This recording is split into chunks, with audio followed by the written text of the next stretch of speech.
across his path, and you kind of open up. And now, look at, wait a minute, let's get Draymond. Draymond's talking to a fan over there. Yeah, he must have said something. He crossed the line with something he said.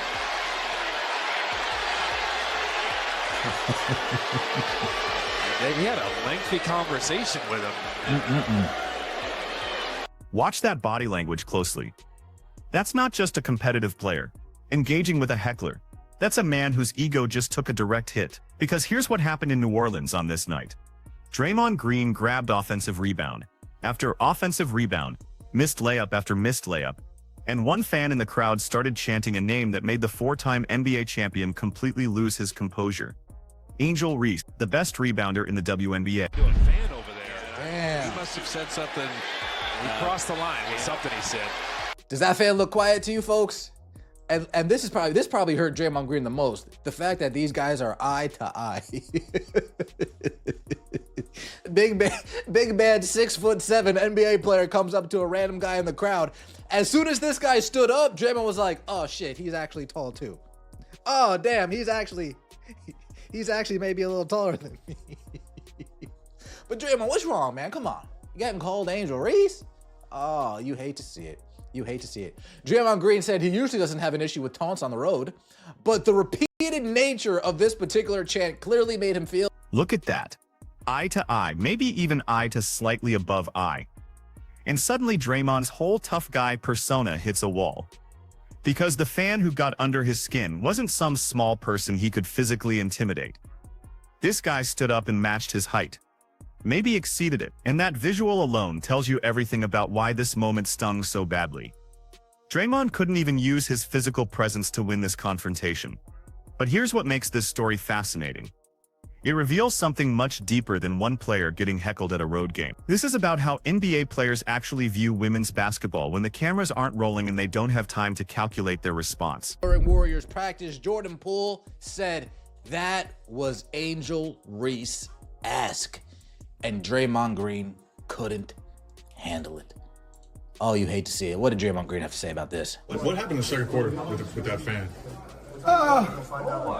He just kept calling me a woman. You know, it was a good joke at first, but you can't keep calling me a woman. Yeah, it was a joke until it started feeling like the truth, huh?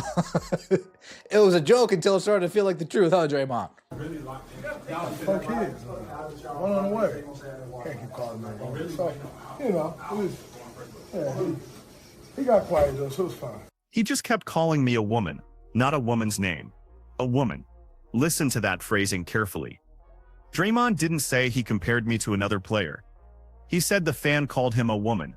As if that's the insult, as if being compared to the player who led the WNBA in rebounding, who set the single-season record with 46 total rebounds in her rookie year, who averaged 13.6 rebounds per game, is somehow beneath him, and the athletic instinct was immediate. No pause to think about optics, no media training kicking in, just pure reaction. Being called a woman is disrespectful. That's what his gut told him before his brain could catch up and realize how that sounds. Draymond, let's be honest, Draymond, you don't get compared to Rodman, so I guess the next best thing is Angel Reese, right? You don't get compared to Dennis Rodman, so I guess the next best thing for you would be the best rebounder in the WNBA. Oh, girl, you're my angel. You're my darling. Hey, sir, if you're out there, if you're watching this video, were you singing to Draymond Green? Because that might have been the thing that pushed him over the edge. Now contrast this with how other NBA players would react to WNBA comparisons. Bam Adebayo would absolutely love being called the A.J. Wilson of the NBA. That's a compliment to him. A.J. Wilson is a two-time WNBA MVP, two-time champion, Defensive Player of the Year. Bam would take that comparison and run with it. Any shooter in the league would be thrilled to hear they've got Caitlin Clark range. That means you're launching from 30 feet and making it look easy. So why does the Angel Reese comparison hit different for Draymond? Because it's accurate. Painfully, undeniably accurate. And accuracy is what makes an insult sting. I love disrespect on the road because, you know, we win a lot. Not this year, we haven't won a lot. But we usually win a lot on the road, so quiet in a home crowd is always fun. this crowd wasn't too loud to begin with, so yeah. To that point, when's the last time? Damn, man, getting called Angel, the best rebounder in the WNBA. As far as I'm concerned, that gentleman was complimenting you, Draymond. He was saying, great job. Way to fight for those boards. Buddy confronts fans harder than he defends anyone on the court. I'm crying. I know he felt so much shame. That's what opposing fans are supposed to do, and it worked. Calling him Angel is hilarious. Wow, this is the ultimate two-bird. Watch this sequence again. Miss the layup, grab the offensive board. Miss the putback, grab another board. Miss again. It's the exact pattern Angel Reese built her entire rookie season around. She averaged 13.1 points per game on 39.1% shooting. Not efficient scoring, but she grabbed 13.6 rebounds per game, because she was relentless on the offensive glass. She'd miss, get her own rebound, miss again, get it again, until eventually something went in or she got fouled. That's her game. And on this particular night in New Orleans, that was Draymond's game too. The fan wasn't making something up. He was describing exactly what he was watching happen in real time. Draymond went 1 for 7 from the field that night, but he grabbed rebounds. Lots of them, just like Angel Reese. I will say this. Bam Adebayo would probably love it if somebody called him Asia Wilson. Bam would probably be like, you guys think I'm that good? You guys think I'm doing that well? You're gonna compare me to Asia Wilson? Bam Adebayo would love it. You compare some of these players in the NBA, you're like, yo, man, you're shooting like Caitlin Clark. You're shooting from Caitlin Clark range. You think they'd be like, oh my God, you're comparing me to Caitlin Clark? I can't believe you're comparing me to Caitlin Clark. No, they'd be like, ooh, you guys think I'm that good? You think my passes are that nice? You think I got range like that? You're calling me Caitlin Clark? Oh, man. Here's what makes this moment even more revealing. The league has spent years pushing the narrative that NBA players support women's basketball. LeBron posts about Caitlin Clark. Steph Curry wears WNBA jerseys. The whole league supposedly champions these athletes. But then Draymond Green, one of the most vocal players in the NBA, someone who's built a media empire on his podcast and commentary, gets compared to a WNBA player, and his immediate instinct is that it's disrespectful. Not because Angel Reese is a bad player, she's not. She's one of the most impactful rookies the WNBA has seen in years. She was named to the all-rookie team. She set rebounding records that had stood for decades. But Draymond heard her name and felt insulted because deep down, when the filter comes off, being compared to a woman athlete registers as a downgrade. Oh, you hate to see it.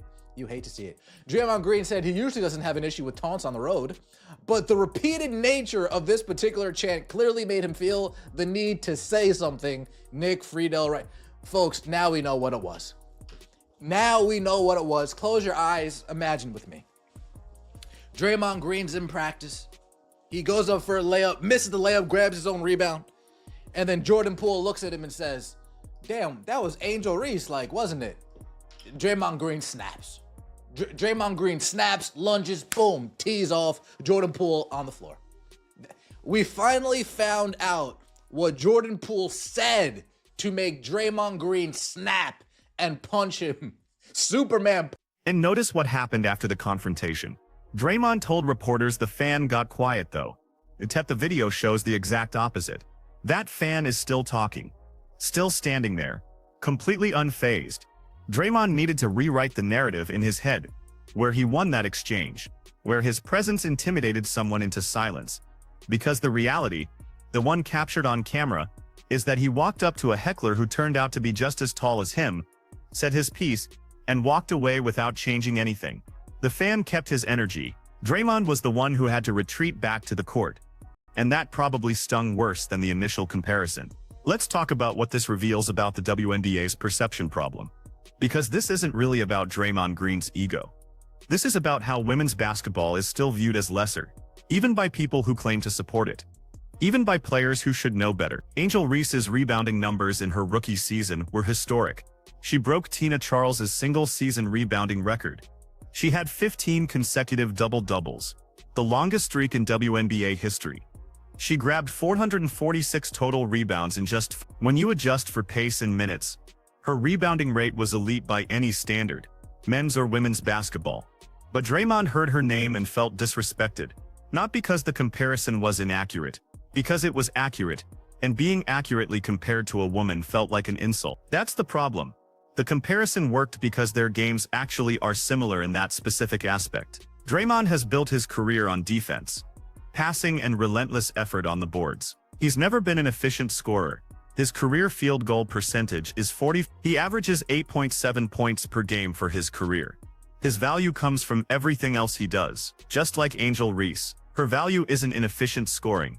It's in rebounding, hustle, second chance points, and energy. So when a fan watched Draymond miss layups and grab offensive rebounds over and over, the Angel Reese comparison was actually insightful basketball analysis. It was pattern recognition, but it was received as an insult because of who Angel Reese is, not what she does on the court. Think about what would happen if that fan had yelled Dennis Rodman instead. Rodman shot 42.3% from the field for his career. He averaged 7.3 points per game. His entire Hall of Fame case is built on rebounding and defense. If someone compared Draymond to Rodman in that moment, he probably would have taken it as a compliment. Because Rodman is a man, the skill set is valued differently based on gender. And this gets to the heart of why the WNBA struggles with mainstream acceptance. It's not about the quality of play. Angel Reese is genuinely elite at what she does. But when NBA players, the ones with the biggest platforms and the most influence, instinctively view comparisons to WNBA players as insults,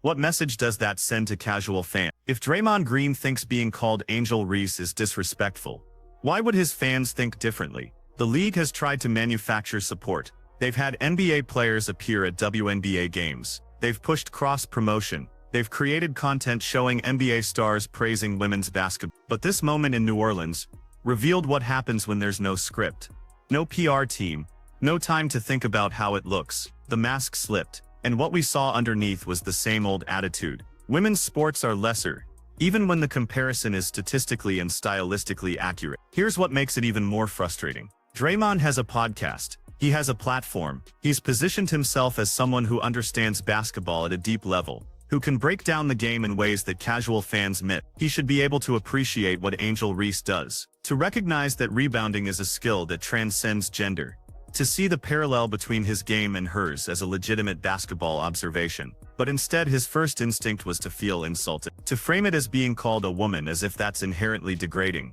And the fan knew exactly what he was doing. This wasn't random. He watched Draymond's performance that night, saw the pattern and made the connection. It was smart heckling. It was specific, accurate, and designed to get under his skin. And it worked because it was true. If it had been a bad comparison, Draymond could have laughed it off. But it wasn't bad. It was precise. And that's why it hurt. So where does this leave us? The WNBA just finished a season with record ratings, driven largely by rookies like Caitlin Clark and Angel Reese. The league is expanding. Investment is increasing. But the fundamental respect still isn't there. Not from the players who should be the biggest advocate, not from the media that covers basketball, not from the fans who watch the NBA religiously but won't give the WNBA a chance. And moments like this don't help. Because when Draymond Green, someone with millions of followers and massive influence in basketball culture, treats a WNBA comparison like an insult, he's telling everyone who looks up to him that women's basketball is beneath them. He's reinforcing the exact attitude the WNBA has been fighting against for decades. The question is whether this changes anything.